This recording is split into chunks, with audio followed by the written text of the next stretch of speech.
I'm Lavonne Meyer. I'm a food safety field specialist for SDSU Extension. Today I'm going to talk to you about the process of putting food into a pressure canner. And like we said, pressure canners are important. They are essential if you're canning low-acid vegetables or meats, fish, or poultry. The first thing we're going to do is fill our canner with 2 to 3 inches of water. And that's the big difference between pressure canning and boiling water bath canning. In the pressure canner, the steam is going to be created and that's going to do the heat processing. In the boiling water bath canner, the water is 1 inch above the tops of the jars, and it's that boiling water that's responsible for the heat transfer. So we have the water heating. I have a jar of green beans here that I'm doing by the raw pack, which means there's raw beans in the jar. When we put it into the canner, we want this canner to be at approximately 140 degrees. If I was doing a hot pack with the green beans, I'd have cooked these beans in a pan on the stove, put them into the jar hot, and then our canner, we'd be aiming for a temperature of 180 degrees. But with our raw beans in here, we're aiming for a 1 inch headspace. And so we're going to add this hot water.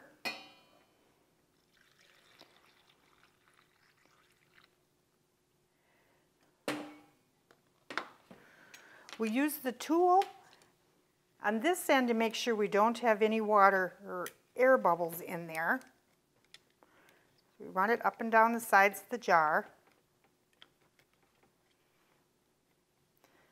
And then we use this part of the tool to measure the 1 inch headspace that we're looking for.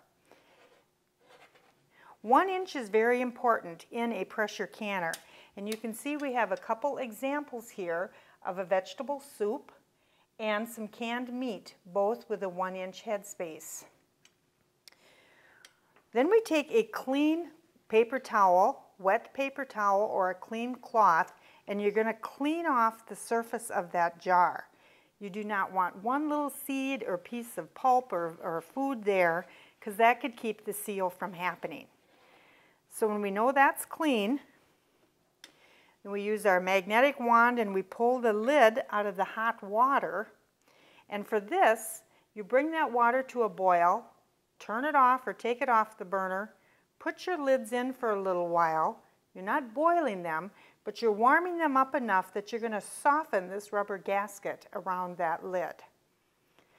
Then put the lid on your jar. Take your ring and you put that on so that you're simply fingertip tight. You do not want to over tighten that. Or when the hot air tries to escape out of that jar, you're going to get a crinkle or a wrinkle in there, and then that breaks the seal, and then your jar is no longer preserved for later use. So when your jar is ready, use your jar lifter, get a good grip on that, and you're going to go straight up and over and straight down into your canner. Do not tilt those jars. Do that one jar at a time for that process until your canner is full. When it's full, then you're going to put your lid on.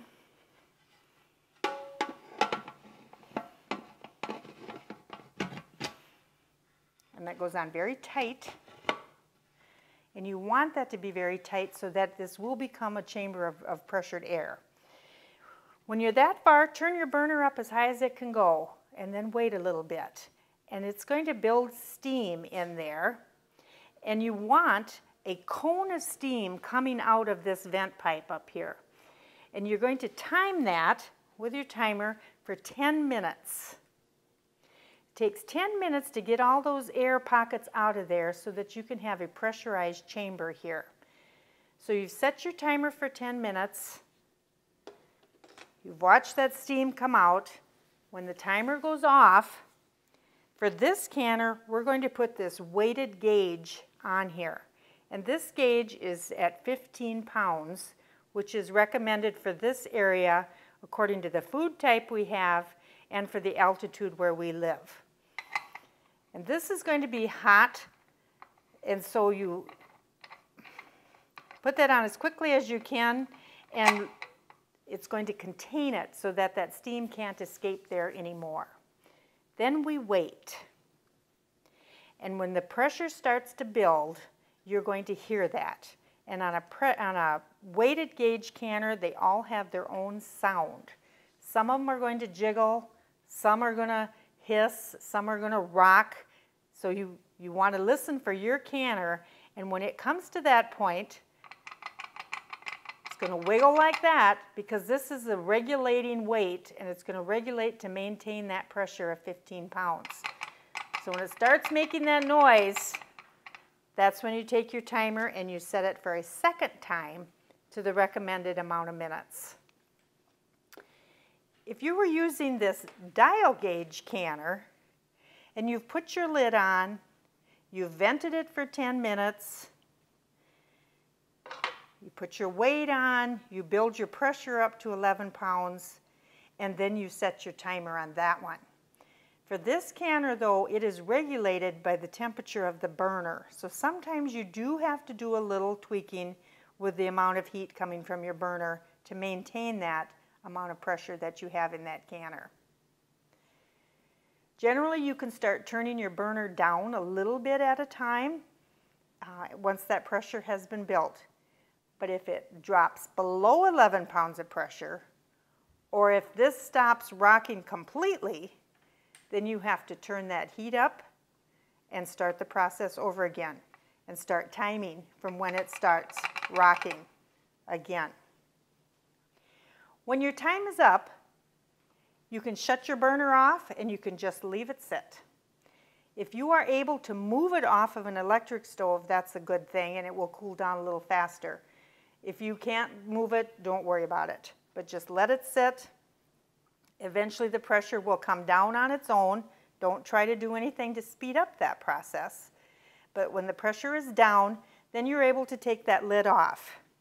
And it's very hot steam in there, so always take the lid off away from you so you do not get that blast of hot steam in your face. And then once again, we take our jars straight up, over to a clean towel, and straight down. And so then they can cool there. Should let them sit for 24 hours. You can tell if they've sealed, if this has become a concave lid, or if you push it down and it stays down. But once you have a tight seal there, you're able to remove the ring. You can wash up the jar, label it with the product that it is, the year that you processed it, and you can put it away and enjoy it later in the year.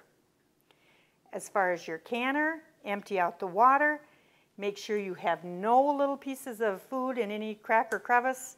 Clean it up really good. Stuff it with crushed newspapers. Put your lid on upside down, and you can put that away for another season too.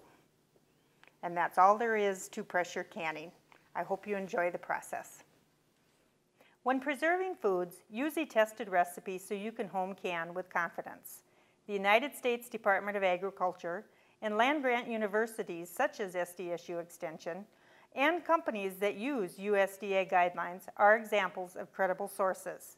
For more information, also visit SDSU Extension's website, igrow.org.